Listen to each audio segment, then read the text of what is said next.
برے معاشرے میں رہنے کے باوجود آپ نے برا نہیں ہونا ہے، آپ نے اچھا رہنا ہے، اپنے آپ پر اپنے نفس کو کنٹرول کرنا ہے، اپنے نفس کو بچانا ہے، ایک نفس امارہ سے اور ایک شیطان سے۔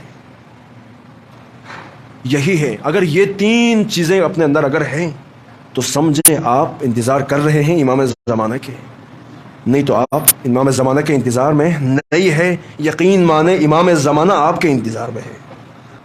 انتظار میں ہمیں ہونا چاہیے، نہ کہ امام زمانہ۔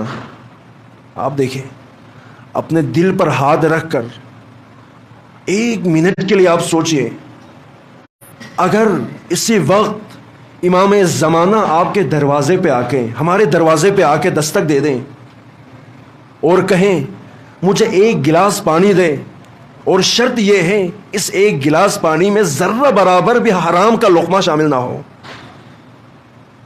ہم میں سے کوئی ہے جو امام زمانہ کو ایک گلاس پانی جو مال شبہ سے بھی پاک ہو دے سکیں گے؟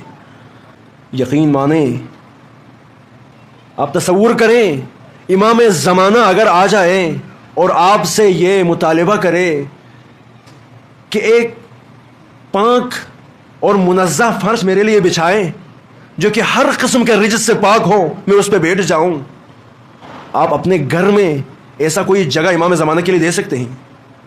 یقین جانیں، اگر ذرہ برابر بھی مارے شبہ ہو، امام زمانہ ہرگز نہیں آ سکتے ہیں۔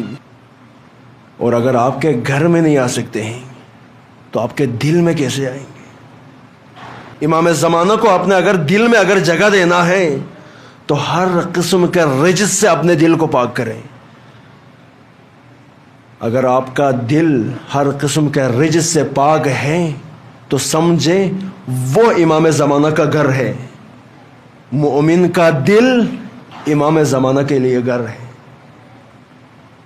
اگر ایسا نہیں ہے تو ہم منتظرین امام زمانہ نہیں ہیں۔